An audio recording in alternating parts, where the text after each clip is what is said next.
Barto, we are here in Echuca, or just out of Echuca at Alabar Farms. Beautiful farm. Yeah, it is, mate. Yeah, one of the really well-established stallion farms too, isn't it? Yeah, we've been able to have a look at the boys. Brett Coffey, welcome. Thanks, Paul. How are you? Very well. And if a horse walks up behind, it's one of the legends of our sport in Art Major and the rest. But just having a look at the boys, amazing livestock you got here, isn't it? When you actually stop and have a look at them, and the history in a way that's already just in those paddocks there. Yeah, for sure.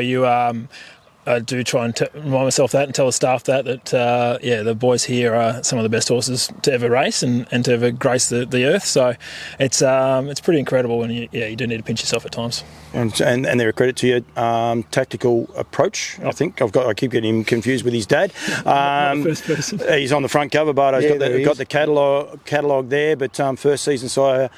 First Hall of Famer, was he not? First US horse to shuttle to horse of the year to shuttle to Australia in a trotting gate. So yeah, tremendous. He's it's really exciting to have him, and he's, as you saw, he's a cool horse, and he's getting some really nice mares, and then it's really nice to have a new horse like that come down. It's pleasing. We're just sort of saying there before about looking at horses and seeing what makes them tick, and he's unique. That's for sure. He's different too, though. I suppose that's why he's so fast. Well, exactly, and we've got 3 trotters here, and they all look different. You've got Elite Stride, who's more that sort of Muscle Hill type, then you've got Majestic Sun, who's exactly like all his progeny. That not overly tall, but real powerful, strong built horses, and probably a bit heavier set. And then you got Tactical Approach, who's taller, more athletic looking horse. So yeah, it's interesting, and I'll fully admit, the trotters I don't know the trotters as well as the pacers. Obviously had way more to do with pacers and stuff like that, but you learn, you look, and it's what makes the sport great. Before I throw to Barto, you watch horses like Kiang Zahara, Just Believe. I know you got a great. They are. People keep saying, "Oh no, they won't," but there is more and more intrigue with the trotters now, and it is a great gate to be a part of. Yeah, and it's a terrible gate to be a part of at times as well when they don't trot.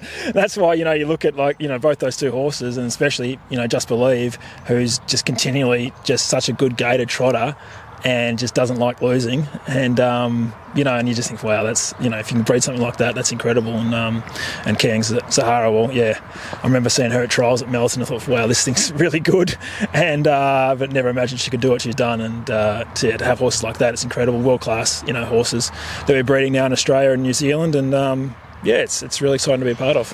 Barto, Alabar's commitment with Nutrien, from the get-go, basically. I think even before me, which is scary.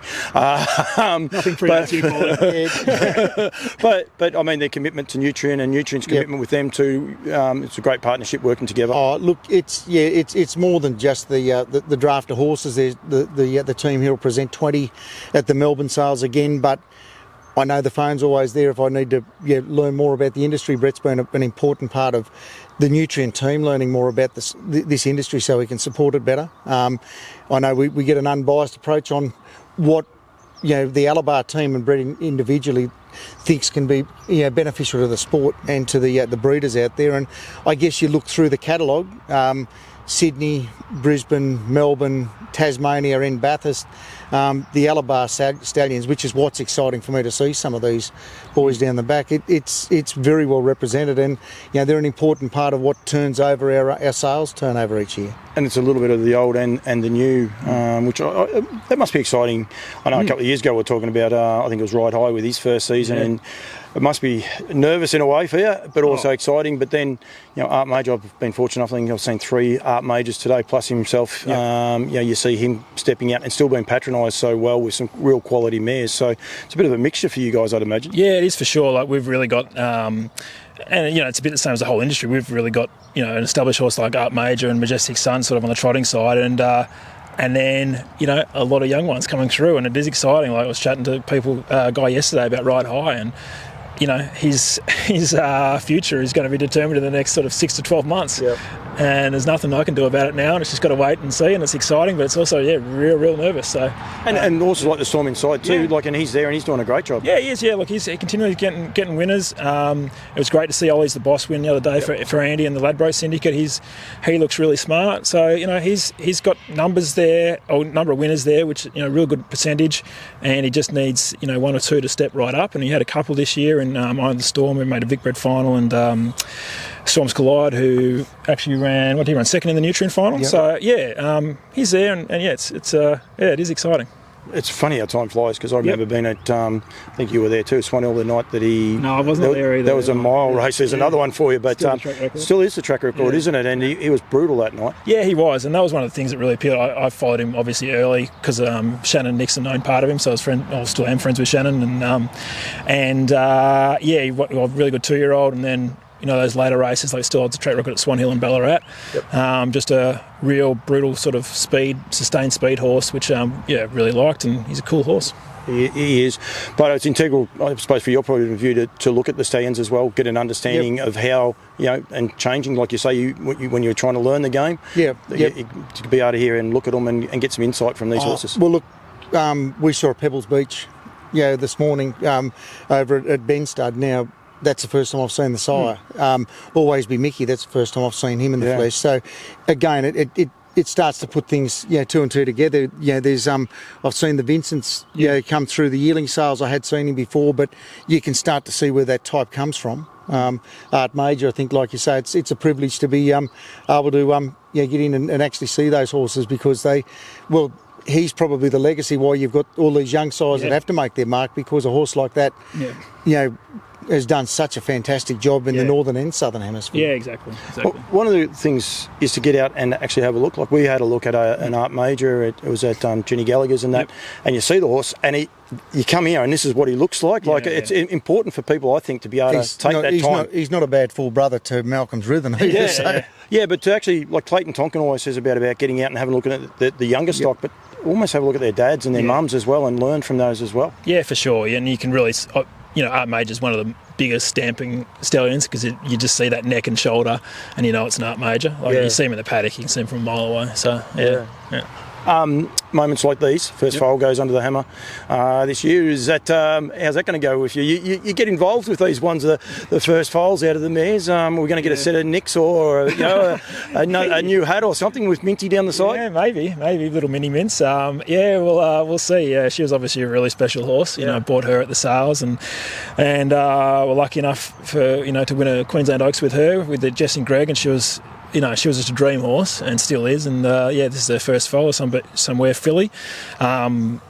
It's going to be interesting, Paul. We'll see how it goes. I was talking to a gentleman today about it. Is it selling a filly? Like, is that a little bit of a twister? Like, if she starts throwing nothing but colts, then you don't have a follow on. Like, are you comfortable selling the filly? Not sure, to be honest. We'll see. We'll sort out our reserves close to the sale, but I imagine she'll have a decent reserve on her because she deserves it. But don't know.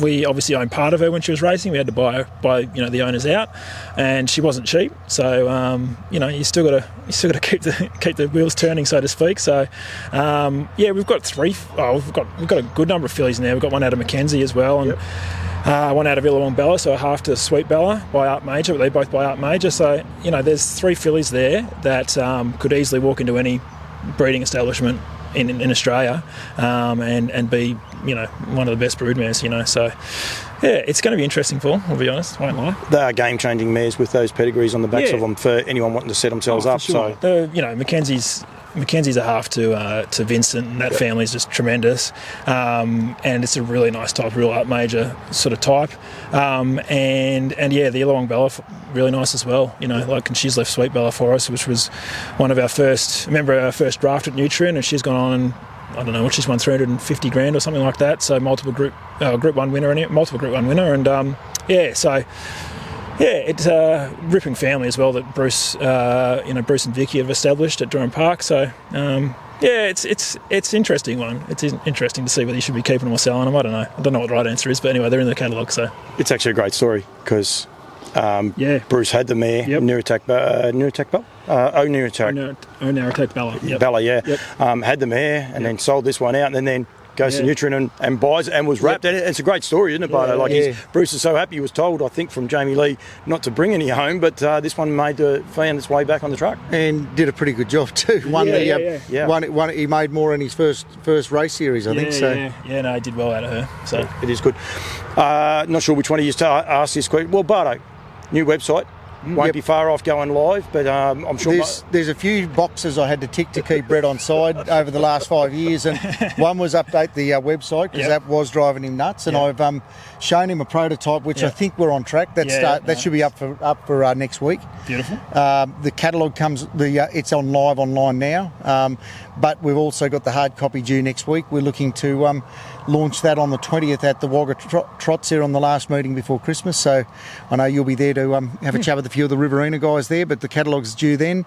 And the last big tick for you, mate, we've got a race series final on Friday the 11th of April, 2 days before the Melbourne sales. So I think we've nearly got the Christmas card list nearly covered. I think. That's it, exactly. No, that'll be exciting. That's we've discussed it before. It's something that we just want to try and see how it goes. It should be a really exciting weekend for everyone to get involved with, and hopefully a lot of happy people, and then roll onto the sale and hopefully a lot of happy vendors.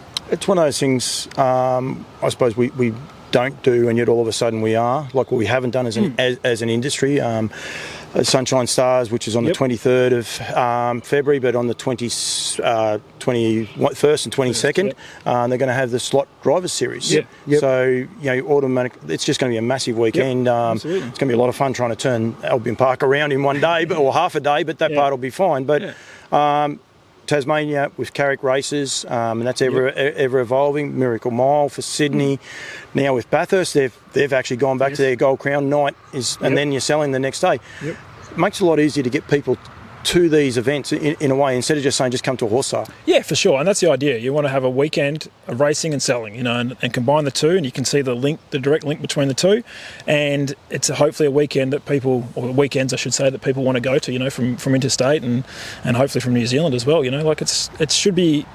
You need to make these things exciting, because if it's not, then it's just another sale, another race meeting, which we all go to all the time. So you need to make these make it a big weekend, have a few of them, and just make it really fun. And make it fun for people and people who enjoy it. I mean, a lot of us that go to quite a few of them, we do have fun. And it's meant to be. And it's, I think, a bit of the Nutrien banner too, isn't it, Barton? Look, we enjoy the people side of it. That's what we're a people business, and we're a repeat business mindset. We want people to buy off us multiple times, not just once. So you want them to enjoy the experience of buying, but then it's great to see some of the experience where people get the wins, like the races where they, not everyone can be a winner, but there's going to be another champion in these catalogues over this next 6 months. We're going to see new names come onto the racetrack, and a champion will be forged out of them. Absolutely. And as I said earlier today, the Into Dominion's on. There's a lot of sales graduates now from the Nutrien branding point of view. The horses are really starting. They're only 4-year-olds now. Is that right? 4-year-olds. So they'll start stepping out in those bigger races very shortly. Well, that's one of the cool things this weekend. He's obviously not one of the favourites and whatever, but Kian Echuca was one of our original draft, and that was like the first draft that we've really sold trotters in. We had 3, and he's one of them, and he's made an Inters final. That's, I'm wrapped. Couldn't be more happier to see that, and he's, he can't win obviously, but he's knockout place chance, and he's just a really cool horse, and it's awesome to see that, progression, I guess, and I'm really enjoying it. He's only a young horse, like 6 months. 6 months time at Albion Park, you never know. Yeah, no, he's 4-year-old. He's 4-year-old now, and he's hasn't had many racing, and hasn't really raced at the free-for-all level before this series much, and so who knows. But your catalogues are coming out. We want people to get in touch with you and yourself and Gemma at nutrienequine.com.au. The new website will be launched hopefully around that same time. When it does, it'll go out. We'll be putting it out everywhere. I've got no doubt about that. Well, we will change our website address when that happens. It'll be nutrienstandardbred.com.au. But we'll wait until we actually launch that and get it out there. But if people go there, we'll leave a link on the old site, because that's where our performance horse sales will stay on that on the existing one. It's just we're lucky that our business has grown to a point where we need to keep them separate, similar to what the NZB guys do with their thoroughbred and their standardbred pages. Separate it out a bit, but grow it and have some fun. Brett, Christmas is coming up, New Year's is coming up. You live here in Echuca. A lot of people will be having holidays up here. I'm sure you guys would like to have holidays, but if people want to start coming and having a look at some of these babies that are going through your draft, you encourage it? Yeah, for sure. Anytime. I mean, a lot of people will come here for the holidays. It's a beautiful part of the world, that's for sure. Yeah, no, it is. This time of year, nice and warm, and we had actually Jamie from Durham Park was out here this morning looking at some stallions, so that was good. Yeah, very, very good. Brett, thank you. Milado, thank you very much, and we'll keep getting the words out there. We'll keep getting plenty of these information, but important dates at the minute are the 20th. as far as the catalogue and hopefully online goes. Correct. If not, it won't be far away. And then, and if you want to register too, get in touch with the guys. Give us a yell if you need any questions answered. If you need to get in touch with any vendors, it's what our job is, mate, to try and put you in touch with the horses and make informed decisions. The more you can go and have a look and know what you're looking to buy, I think there's opportunities this season. There will be. Thanks, guys. Beautiful, mate. Thanks, Paul. Nutrien Equine 2025 yearling sale dates: Brisbane on the 23rd of February, Tasmania on the 1st of March, Sydney the 9th of March, Bathurst the 30th of March, and Melbourne on the 13th of April. For more information, contact the team at Nutrien Equine, Mark Barton and Gemma Smallman, or go to nutrienequine.com.au.